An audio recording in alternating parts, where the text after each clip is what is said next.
1-2 సీట్ల తేడాతో కరెక్ట్గా వచ్చింది. అప్పుడు కర్ణాటక అప్పుడు వాళ్ళు ఫలితాలు ఇచ్చినప్పుడు నేషనల్ ఛానల్స్ కానీ లోకల్ ఛానల్స్ కానీ ఏ సంస్థ కూడా అందరూ కూడా విరుద్ధంగా ఇచ్చారు. వాళ్ళందరూ విరుద్ధంగా మా యొక్క ఫలితం ఆ టీవీ ఛానల్లో ఆ రోజు ప్రసారమైంది కూడా. అది మీ అందరూ కూడా తెలుసు, ఎందుకంటే టీవీ ఛానల్ వచ్చింది కాబట్టి అది రికార్డులో కూడా ఉంది.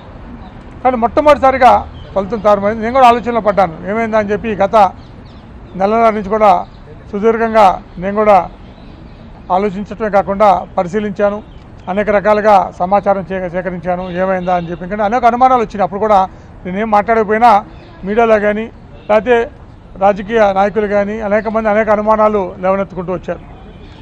ముఖ్యంగా అందులో అనుమానాలు ఏంటంటే కొంతమంది ఈవీఎంలో ఏమైనా తేడా ఉందని కొంతమంది అన్నారు. కొంతమంది ఏమో పోలింగ్ శాతం చెప్పడానికి సుమారుగా 1.5 రోజు పట్టింది ఎలక్షన్ కమిషన్కి. పోలింగ్ అవగానే 67% అన్నారు, ఆ తర్వాత 69 అన్నారు, 71 అన్నారు, చివరికి 73.2% అని చెప్పి 1.5 ఇంచుమించుగా 2 రోజులు పట్టింది వాళ్ళకి. ఎందుకంటే వాళ్ళు ఎలక్ట్రానిక్ యుగంలో ఉన్నాం. పోలింగ్ శాతం అయిపోయిన మరుక్షణమే నిమిషం కాకపోయినా ఒక అరగంటో గంటకో రావాల్సిన సమాచారం 1.5 రోజుల పైగా పట్టిందని చాలామంది అనుమానాలు కలిగింది. ఏమైంది, ఇంత పోలింగ్ శాతం పెరిగింది, ఏమైనా తారుమారు చేశారని చెప్పి అదొక అనుమానం ఉంది కొంతమందికి. అలాగే ఆ రోజు కూడా నేను చెప్పాను, ఫలితాలు చెప్పేటప్పుడు కూడా ఎప్పుడూ లేని విధంగా తెలంగాణలో గణనీయంగా డబ్బు ప్రభావం ఉంది. ఎప్పుడూ లేదు ఈ విధంగా తెలంగాణలో. ఆ ప్రభావం ఎలా ఉంటుందో కూడా ఆలోచించాలని కూడా చెప్పాను ఆ రోజు కూడా. ఆ రోజు ఫలితం చెప్పినప్పుడు కూడా నేను అది పోటాపోటీగా ఉంది, కాదు అండర్ కరెంట్ ఉంది, ఒక తెలియని ఓటు ఉంది, అది నిశ్శబ్దంగా ఉంది. ఆ నిశ్శబ్ద ఓటు యూజువల్గా ప్రభుత్వ వ్యతిరేకంగా ఉంటుంది కాబట్టి అది ప్రభుత్వ వ్యతిరేకంగా ఉంటుందేమో, అందుకని కాంగ్రెస్కి అనుకూలంగా ఉంటుందేమో అని చెప్పి కూడా చెప్పడం కూడా జరిగింది.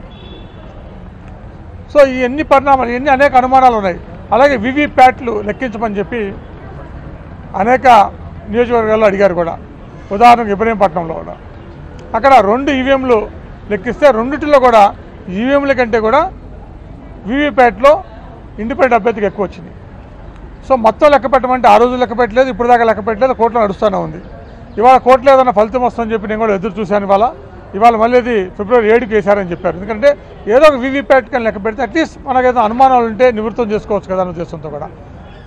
సో ఆ విధంగా అలాగే పంచాయతీ ఎన్నికలు కూడా చూద్దాం ఎలా ఉంది. ఎందుకంటే ఇదంతా కూడా పేపర్ బ్యాలెట్ జరిగిందని చెప్పి అది వాళ్ళతో అయిపోయింది కూడా.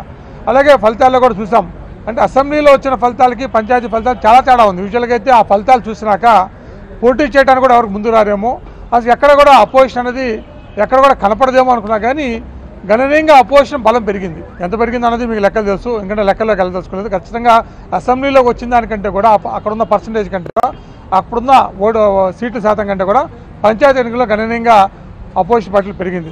సో ఈ విధంగా చూసుకుని మా వాస్తవానికైతే తుడిచిపెట్టుకుపోవాలి. ఎందుకంటే అప్పుడే అసెంబ్లీ అంత వన్ సైడ్ గెలిచిన పార్టీ, వన్ సైడ్ గెలిచిన ఎన్నికల్లో మళ్ళీ ఎమ్మటే ఒక 4 రోజుల లోపల వచ్చిన ఎన్నికల్లో అసలు నామరూపాలు లేకుండా పోవాల్సిన పరిస్థితి లేకుండా బాగా గణనీయంగా పెరగడం కూడా ఇవన్నీ కూడా, ఎందుకంటే ఇవన్నీ కూడా పరిశీలించినాక ఖచ్చితంగా అనేక అనుమానాలు అందరికీ ఉంటాయి. అనుమానాలు తీర్చాల్సిన బాధ్యత ఎలక్షన్ కమిషన్ మీద ఉంది. అలాగే ప్రభుత్వం కూడా సహకరిస్తే, ఎందుకంటే అనుమానాలు ఉండటం మంచిది కూడా కాదు, ఎందుకంటే ఇవన్నీ కూడా జరగాల్సిన అవసరం కూడా ఉంది. సో ఇవన్నీ జరుగుతుంటే నేను ఎక్కడ మాట్లాడలా, కానీ ఈ మధ్య ఈ 45 డేస్లో రకరకాలుగా నా మీద కథనాలు వస్తున్నాయి. ముఖ్యంగా సోషల్ మీడియా అవ్వచ్చు, కొంతమంది కావాల్సిన మీడియాలో కావచ్చు, నేనేదో ప్రభావితం చేయడానికి చెప్పానో, లేకపోతే నాకు తెలుసు కూడా కావాలని చెప్పి ఎవరు ప్రోద్బలంతో చెప్పానో, ఇలా రకరకాలుగా నా మీద నా వ్యక్తిత్వం మీద అనేక రకాలుగా ఇది వాళ్ళు కథనాలు నడుస్తుంటే నా బాధ కలిగింది. ఆ విషయాన్ని ఎప్పుడొకప్పుడు చెప్పాలనుకున్నాను, కానీ పంచాయతీ ఎన్నికలు అవన్నీ లేకపోతే కోర్టులు ఎక్కడ వీవీప్యాట్ ఎక్కడ లెక్కించినాక ఒకసారి నేను కూడా నాకున్న అనుమానాలన్నీ కూడా తీర్చుకున్నాక మాట్లాడదాం అనుకున్నా, కానీ ఇది ఇంకా ఆలస్యం ఏదైతుంది కాబట్టి ఆ వీవీప్యాట్ లెక్కింపు ఒకసారి మీ ముందుకు వచ్చి వాస్తవం చెప్పాలని ఉద్దేశించాను. ఎందుకంటే నేను ఎవరి ఒత్తిడి లొంగే వ్యక్తిని కానే కాదు.